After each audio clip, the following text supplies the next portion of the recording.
अस्सलाम वालेकुम नाज़रीन, मैं हूँ ZA मलिक और आप प्रोग्राम देख रहे हैं न्यूज़ ZA मलिक के साथ। मेरे साथ आज जो मेहमान मौजूद हैं, सबसे मौजू की तरफ जाने से पहले उनका तारुफ आपसे कराता चलूँ। मेरे साथ तशरीफ़ रखते हैं सैयद अमीर हुसैन शाह साहब, एडवोकेट हैं, कानूनदान हैं, सीनियर। और सबसे बड़ी बात ये है कि लोगों के जो रवैये हैं और जो हालात हैं उनके ऊपर बड़ी गहरी नज़र रखते हैं, तजियाकार है।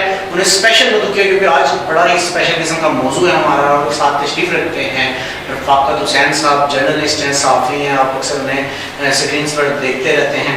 बेहतरीन तजियाकार हैं दोनों मेरे मेहमान। आज उनको मैंने बड़ी ख़ास चीज़ के ऊपर, क्योंकि सियासत के ऊपर हम लोग बहुत सारे प्रोग्राम करते रहते हैं और इसी तरह आपको पता है सियासत में भी मौज़ूआत चलते रहते हैं, लेकिन आज हम बात करेंगे कि लोगों के जो रवैये हैं।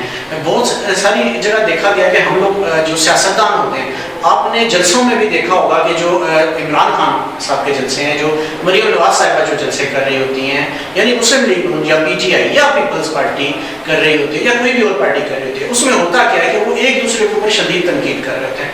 कोई भी पार्टी ये किसी वक्त ये नहीं कह रही होती कि हमने पाकिस्तान के लिए क्या करना है, वो ये नहीं कह रहे होते कि हमारे पॉलिसीज फ्यूचर में क्या हैं। सिर्फ ये होता है कि जलसों के ऊपर एक दूसरे के नाम बिगाड़े जाते हैं और खुद बराह रास्त तनकीद की जाती है उनके, और यहाँ तक भी मामला चला जाता है कि ज़ातियात के ऊपर भी तनकीद की जाती है। आज हम बात करेंगे इन्हीं रवैयों के ऊपर। शायद सबसे पहले मैं आपसे बात करना चाहूँगा कि आपने PTI के जलसे भी देखे होंगे, आपने नून लीग के जलसे भी देखे होंगे, पीपल्स पार्टी के भी जलसे देखे होंगे। ये जो लीडर्स आकर स्टेज के ऊपर खड़े होकर एक दूसरे के ऊपर जो अटैक करना शुरू कर देते हैं, उसको बुरा भला कहना शुरू कर देते हैं, उसके जराइम की तफसीलात बताना शुरू कर देते हैं, उसने ये किया, उसने वो किया, वो इतना बड़ा मुजरिम है, और वहाँ पे खड़ा होकर उसको बड़ा। मैं ये नहीं कहता कि वो मुजरिम नहीं होंगे या उन्होंने ये गुनाह नहीं किए होंगे या उन्होंने ये गलत काम नहीं बिल्कुल किए होंगे, लेकिन हमने कभी किसी जलसे में ये नहीं सुना कि जलसे में खड़े होकर किसी ने पाकिस्तान की बात की कि पाकिस्तान के लिए क्या करना है, इसकी मईशत को कैसे हमने ठीक करना है, आम आवाम के लिए हमने क्या करना है, हमने इस्लाम के हवाले से क्या पॉलिसी बनानी है। इस हवाले से क्यों बात नहीं होती, क्यों सिर्फ एक दूसरे को तनकीद का निशाना बनाया जाता है। बिस्मिल्लाहिर्रहमानिर्रहीम। मलिक साहब बहुत शुक्रिया, आपने एक बहुत अहम मौजू का इंतखाब किया है और इसकी मैं समझता हूँ कि इस वक्त जो मौजूदा हालात हैं इस मौजू की और इस मौजू पे बात करने की अशद ज़रूरत है। और मैं समझता हूँ कि पार्टी किसी का भी कारकुन है या किसी भी पार्टी से वो वाबस्ता है तो उसको अखलाकियात का दामन कभी भी नहीं छोड़ना चाहिए।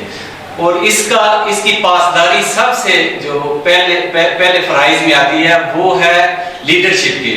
लीडरशिप को ज़रूर इस बात का ख्याल रखना चाहिए और आप देख चुके हैं इस बात को और अक्सर हम देख भी रहे हैं कि वही लोग जो एक दूसरे के कपड़े उतारने और इज्जत उछालने में मसरूफ थे वो एक दूसरे के साथ बैठे होते हैं। यानी यहाँ जो सियासत है हमारे मुल्क में और पाकिस्तान में बिलखुसूस, इसका मयार जो है उनका अपना ही मयार है कि जहाँ मफादात का टकराव है वहाँ आप कुछ भी कह दें, और जब मफादात आपके इकट्ठे हो रहे हैं वहाँ आप एक दूसरे से मिल बैठते हैं, पुरानी बातों को रंजिशों को बुलाने की बात करते हैं। लोग तो आपकी बातों को नोट कर लेते हैं, लोगों को ज़हनों में, यहाँ तक आप देखेंगे कारकुनों के घरों में इस वक्त ये माहौल है कि भाई भाई के साथ इकट्ठे नहीं बैठ रहे, वालिदैन और बच्चों का आपस में जो है मिजाज नहीं मिल रहा, ऐसी गुफ्तगू कर रहे हैं कि जो इखलाकियात से गिरी हुई हैं। और उसकी वजह यह है कि ये हम जो सियासी माहौल हमने या सियासी तनाव पैदा कर दिया गया है, इसका जो असरात हैं वो बहुत गहरे असरात हैं। और मैं समझता हूँ कि इससे मुआशरे का बिगाड़ जो है वो बन रहा है, बिगाड़ की तरफ रोज बरोज बढ़ता जा रहा है। इसको काम करने की ज़रूरत है और इसमें जो सियासी लीडरशिप है उसको इसका ज़रूर सोचना चाहिए और सबसे पहले उसको ख्याल इस बात का रखना चाहिए कि पाकिस्तान अगर है तो उनकी सियासत है, पाकिस्तान अगर है तो वो सारे मौजूद हैं और उनके मफादात मौजूद हैं। पाकिस्तान को खुदा न खास्ता कोई नुकसान पहुँचता है तो इसमें सबका नुकसान है और सारे इसके जिम्मेदार होंगे। आप भी बीइंग जर्नलिस्ट जलसे भी देखते होंगे और जाहिर बात है कवरेज में भी बहुत दफा आप रहते हैं, सारी चीज़ें बड़े नज़दीक से देखते हैं। क्यों सियासतदान सिर्फ एक दूसरे के ऊपर तो बड़े तंज के नश्तर भी चलाते हैं, तीर भी चलाते हैं, सारा कुछ होता है, क्यों पाकिस्तान की बात नहीं की जाती, क्यों आवाम की बात नहीं की जाती? बहुत शुक्रिया मलिक साहब, बड़े अहम मौजू पे आपने مدعو کیا ہے. اصل میں ملک صاحب مسئلہ یہ ہے کہ سیاستدان قوم کی کیوں بات کریں, ملک کی کیوں کریں. وہ صرف آج کل کے جو سیاستدان ہیں انہوں نے نظریہ ضرورت کو زندہ رکھا ہوا ہے. صرف اپنی جو ضرورت ہے اس کے مطابق وہ کل جس کو چور کہہ رہے تھے, ڈاکو کہہ رہے تھے, کرپٹ کہہ رہے تھے, ملک دشمن کہہ رہے تھے, آج اس کے ساتھ ایک پلیٹ میں کھا رہے ہیں. اور یہ ہوتا ہے ایسا ہی ہے. ہم جو عوام ہیں, سب سے پہلے تو ہم عوام ہیں, ہماری اپنی جو ہے وہ سوچ جو ہے وہ شخصیت پرستی پہ بالکل جو ہے نا مبنی ہے. ہم لوگ ایک شخص کو اپنا وہ بنا لیتے ہیں کہ بس شخصیت پرستی, ہم ملک کو پیچھے کر دیتے ہیں. سب سے پہلے ہماری غلطی ہے.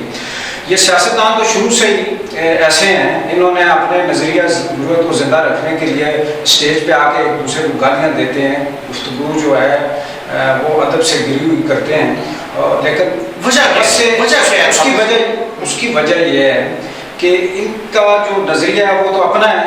عوام جو ہے, ہمیں بحیثیت قوم اپنی سوچ کو بدلنا ہوگا کہ یہ سب جو آزمائے ہوئے چہرے ہیں ان کی باتوں میں بالکل نہیں آنا چاہیے. یہ اسٹیج پہ جو کہتے ہیں بعد میں جا کے کیمرے کے پیچھے ایک دوسرے سے معذرت کر لے کے دیتے ہیں کہ یہ سیاست اتنی گندی نہیں جتنی پاکستان میں ان سیاستدانوں نے اپنے نظریہ ضرورت کو زندہ رکھنے کے لیے دکھانے کے لیے سارا کچھ صرف ہو رہا ہوتا ہے. بس میں خود جرنلسٹ ہوں, گو کہ ابھی اس فیلڈ میں اپنے آپ کو طفل مکتب سمجھتا ہوں, لیکن میں نے لوگوں کو دیکھا ہے, چہروں کو دیکھا ہے کہ بظاہر جب اسٹیج پہ وہی لوگ ہوتے ہیں ایک دوسرے کے گربان پکڑنے کے در پہ ہوتے ہیں, اور بعد میں جناب وہ اکٹھے بیٹھے جناب محفلیں سج رہی ہیں, ایک دوسرے کی غمی خوشی میں شریک ہو رہے ہیں, تو وہ وہاں پہ پھر کیا, وہاں قوم نہ قوم ہوتی ہے نہ ملک ہوتا ہے. سب سے پہلے ان کا ذاتی مفاد ہوتا ہے, اور یہ مفاد کو جو ہے انہوں نے مفاد کو زندہ رکھنے کے لیے عوام کو بیوقوف بنا لیا ہے.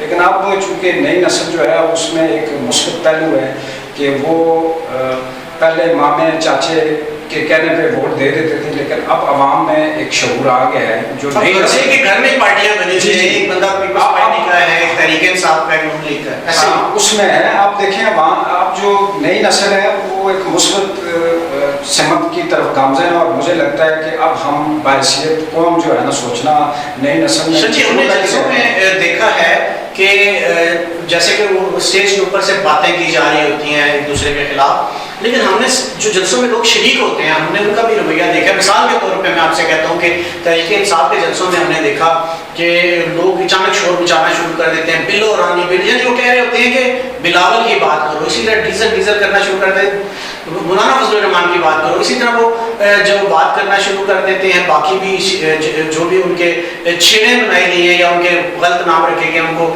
بار بار کہنا شروع, یعنی لوگ بھی یہی چاہ رہے ہوتے ہیں کہ لیڈر وہی بات کرے, پھر لیڈر بھی بڑے جوش میں آ کے بات. تو لوگوں کا بھی رویہ بڑا عجیب سا نہیں ہے کہ وہ لوگ بھی یہی چاہ رہے ہوتے ہیں, یہی سننا چاہ رہے ہوتے ہیں. اصل میں یہ ہے کہ یہ ہمارے جتنے بھی اب جلسے ہو رہے ہیں اس طرح کی چیزیں, یہ میرے خیال میں اب انٹرٹینمنٹ کا ایک ذریعہ بن چکے ہیں, اور لوگ بھی اس کو اسی طرح ہی لے رہے ہیں. اس کو مطلب کسی قوم کی یا ملک کی جو آپ کہیں کہ اس میں سالمیت یا ملک کے مفادات جو ہیں ان کو مد نظر نہیں رکھا جاتا, بلکہ اس میں صرف اور صرف وقتی جو اپنی انٹرٹینمنٹ ہے یا وقتی جو اپنی ان کے چاہتے ہیں کہ یہ سنا جائے تو وہ چیزیں وہ سننا پسند کرتے ہیں. جس طرح جناب ملک صاحب آپ نے لفاقی صاحب سے پوچھا کہ اس کی وجہ ہے کیا, بیسیکلی میں سمجھتا ہوں کہ اس کی وجہ دین سے دوری ہے. جس دین نے یہ کہا کہ جس کا عہد نہیں اس کا دین کوئی نہیں, مطلب جو دین آپ کو یہ بتا رہا ہے کہ اگر آپ کا وعدہ نہیں ہے تو آپ کا کوئی دین نہیں ہے, آپ امانت دار نہیں ہے تو آپ کا کوئی ایمان نہیں ہے. تو ایسے دین کو اگر آپ چھوڑ کے ادھر ادھر کی چیزیں لیتے ہیں یا پھر اس کو پڑھتے نہیں ہیں یا اس پہ عمل کرنے کا سوچتے نہیں ہیں تو ایسی چیزیں بہت عام ہیں, اور یہ مسلسل تباہی کی طرف گامزن ہے اور ان کا سفر ہے. اور جو قومیں یہ چیزیں اپنی چھوڑ دیتی ہیں, اپنی ویلیوز کو چھوڑ دیتی ہیں, اپنے جو آباء و اجداد کی ان کی اچھی باتیں ہیں ان کا پاس نہیں رکھتے, تو میں سمجھتا ہوں کہ یہ مسلسل تباہی ہونے جا رہی ہے اور لوگ اس کو سمجھ نہیں پا نہیں رہے. تو اب بھی وقت ہے, اور یہ ہمارے لیڈرز کے لیے بھی ہے اور ہمارے جو مذہبی طبقہ ہے یا ہمارے جتنے بھی بڑے ہیں उनको इस बात का ज़रूर ख्याल रखना चाहिए और रवैये सोचना बदलने चाहिए। फारूक साहब क्या कहते हैं, रवैये बड़े खतरनाक हैं, इनको कैसे बदला जा सकता है? रवैया जो है ना जी, वो शाह साहब ने तो इसको दीन से दूरी करार दे दी, लेकिन आप क्या कहते हैं कैसे बदला जा सकता है? मैं शाह साहब की बात को एग्री करूंगा, क्योंकि रवैया जो है ना, हैसियत मुसलमान हम यहाँ पे हर बंदा है वो एक मकसद के लिए है। मकसद हमारा क्या है? दीन का जो परचम है उसको बुलंद करना। हमने वाकई दीन से दूरी की वजह से हम गैरों के गुलाम होकर रह गए हैं। जिन पे हमने हुकूमत करनी थी, हमने अपनी जो अल्लाह की रस्सी है उसको पकड़ना था मजबूती से, उसको छोड़ दिया है। हमने अल्लाह पे यकीन छोड़ दिया है, हमने जनाब अमेरिका पे यकीन कर लिया है, गैरों पे यकीन कर लिया, दुनियावी जो बनावटीपन है उसके हम गुलाम हो गए हैं। और जब तक इस गुलामी से हम निजात नहीं हासिल करेंगे ना, हमारा असल ये नहीं है, हम दुनिया में जो आए हैं आर्जी ठिकाना है, लेकिन हमने दुनिया को अपने लिए सब कुछ समझ लिया है कि हम यहीं के होकर रह गए हैं। तो इस के लिए जो है ना, बहसीत मीडिया पर्सन हमें भी शऊर जो नई नस्ल के वो उजागर करना चाहिए कि हमारा असल ये नहीं है। देखें, माजी में जो जितनी फतवात हुई हैं इस्लाम की, वो 2-3 लोगों ने की हैं। हमारा देख लें 313 और 10,000 का लश्कर कुफार के खिलाफ किस तरह अल्लाह ताला ने कामयाबी दी। आज भी अगर हम अल्लाह की रस्सी को मजबूती से पकड़ लेंगे, ये जो सियासी मदारी हमारे ऊपर मुसल्लत है, ये मदारी खुद ब खुद भाग जाएंगे और अल्लाह ताला हमारे ऊपर नेक हुक्मरान जो है खुद मुसल्लत कर देंगे उसकी। लेकिन हमारी अपनी जब तक सोच तब्दील नहीं होगी, हुक्मरान हमें नेक नहीं मिलेगा। आज हमारे जो मेहमानों जिस बात के ऊपर मुत्तफिक हैं वो ये हैं कि आज जितना भी हम अखलाकी गिरावट का शिकार है, ये सारा हमारे मज़हब से, इस्लाम से दूरी है। तमाम मज़ाहिब जितने भी हैं दुनिया भर में, वो सारे ही जो है वो अच्छा दर्स देते हैं और मज़ाहिब हमेशा इंसान को ज़िंदगी गुजारने का सही ढंग बताते हैं और ज़ाहिर बात है कि अपने खालिक से नज़दीक लेके जाता है। जितना इंसान खालिक से नज़दीक होता है उतना ज़्यादा वो अपनी दुनियावी ज़िंदगी को भी बेहतर कर लेता है। और उम्मीद करते हैं कि इसके ऊपर सुनने वाले आप लोग तो गौर करेंगे, हमारे ईरान भी इस पर गौर करेंगे इंशाल्लाह। बहुत जल्द अगले प्रोग्राम से फिर हाजिर होंगे, तब तक के लिए इजाज़त से अल्लाह हाफ़िज़।